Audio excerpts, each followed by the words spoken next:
सभी को नमस्कार। मैं कविता दुआ करनाल से पॉलिटिकल साइंस लेक्चरर स्वागत करती हूँ आज का आपकी 9th की एसएसटी के लेक्चर में, जो कि हम चल रहे थे इकोनॉमिक्स का लेसन 1।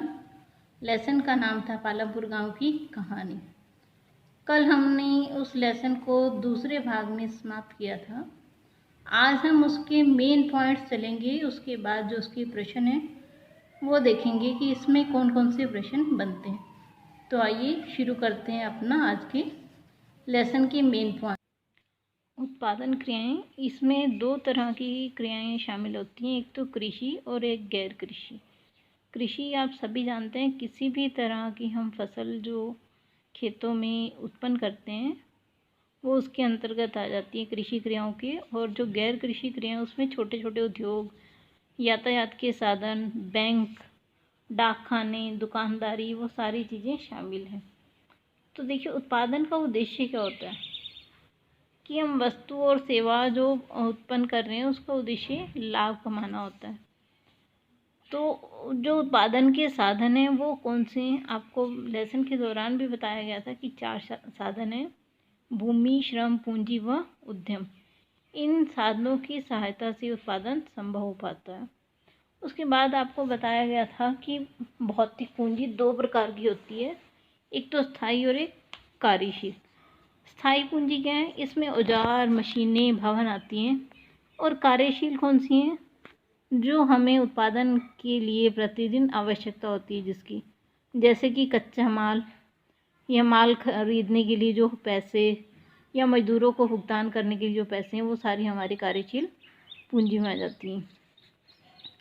तो जो एक बहुविध फसल प्रणाली होती है, बहुविध फसल प्रणाली होती है, देखिए, एक वर्ष में एक ही भूमि के टुकड़े पर एक से ज़्यादा फसल को उत्पन्न करना बहुविध फसल प्रणाली कहलाती है।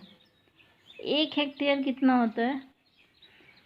मोस्टली बच्चे गांव में रहते हैं तो उन सबको पता होगा, लेकिन जो शहर में रहते हैं बच्चे, उन सबको इस चीज़ों का पता ही नहीं होता कि 1 हेक्टेयर में कितनी भूमि होती है।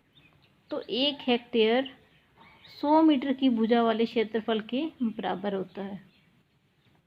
उसके बाद हमने देखा कि पालमपुर में कुछ गैर कृषि क्रियाएं भी हो रही थी।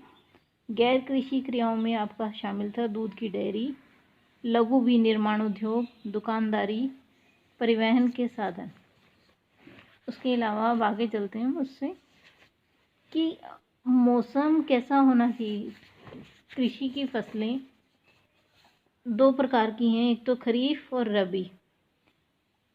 वो उसकी शॉर्टकट ट्रिक्स भी मैंने आपको लेसन के दौरान ही समझा दी थी।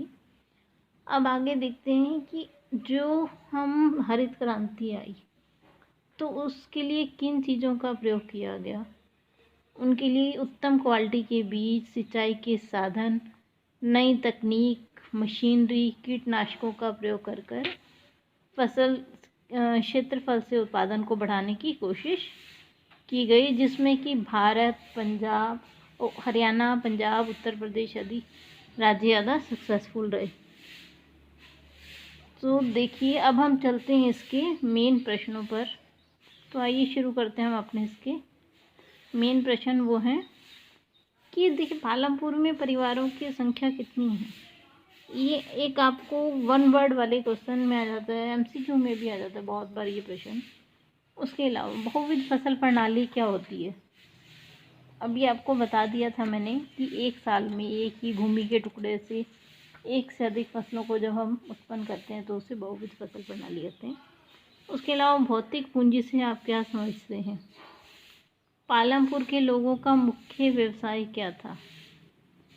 स्थायी और कार्यशील पूंजी में क्या अंतर है? पालमपुर में गैर कृषि क्रियाएं कौन सी की जाती हैं, उनकी एक सूची बनाएं।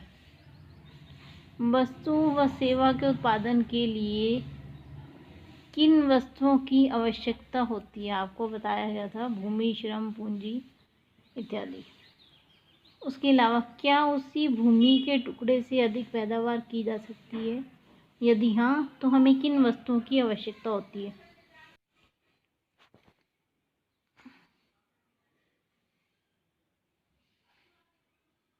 इसके अलावा भी कुछ प्रश्न और बनते हैं, जो कि जैसे कि जो छोटे किसान हैं वो पूंजी कहाँ से प्राप्त करते हैं।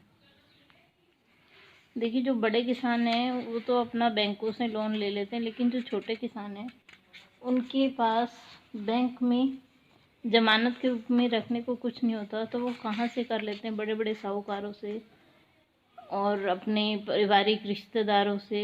इस तरह से वो ऋण लेकर अपने खर्चों का प्रबंध करते हैं। आज के लिए बस इतना ही।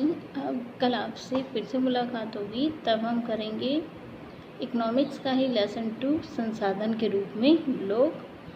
तब तक के लिए देखते रहिए मेरे वीडियोस। अगर आपको अच्छे लगें तो लाइक बटन ज़रूर दबाएं और सब्सक्राइब ज़रूर करें मेरे चैनल को। Thank you, keep watching.